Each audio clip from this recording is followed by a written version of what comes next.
Magandang araw po. Narito na po ang magiging lagay ng panahon ngayong araw ng Miyerkules, December 18, 2024. At latest update sa bagyong Kirubin.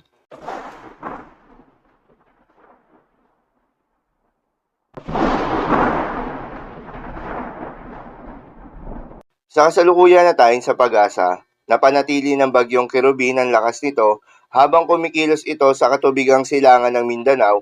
Uli nga itong namata ng pag-asa sa layong 195 kilometers east ng Hinatuan, Surigao del Sur.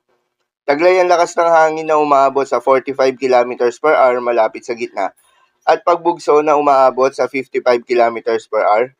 Kumikilos pa north-northeastward sa bilis na 10 kilometers per hour. Dahil pa rin sa bagyong Kirubin ay nakataas pa rin ang tropical cyclone wind signal number 1 sa may Surigao del Sur.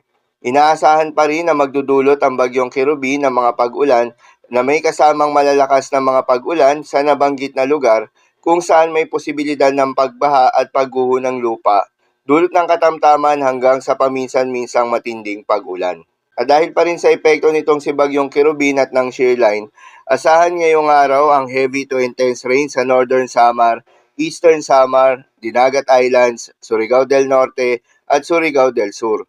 Moderate to heavy rains naman sa Quezon, Camarines Norte, Camarines Sur, Catanduanes, Albay, Sorsogon, Masbate, Samar, Biliran, Leyte, Southern Leyte, Cebu, Bohol, Agusan del Norte, Agusan del Sur, Misamis Oriental at Davao Oriental.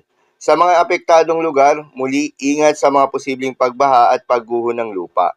Para naman sa magiging lakas at track nitong si Bagyong Kirubin, inaasahan na sa susunod na 24 oras ay posible itong humina at maging isang remnant low pressure area na lamang.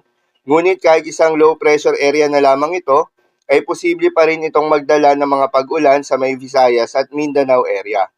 Inaasahan din na sa susunod na 24 oras ay posibleng kumilos ito sa direksyong north, northwest o northward direction. Matapos nga humina o bumalik sa pagiging low pressure area ni Bagyong Kirubin, ay hindi pa rin inaalis ang posibilidad ng muling paglakas nito. Paalala lamang po na ang mga nasabing forecast ay posible pa pong magbago.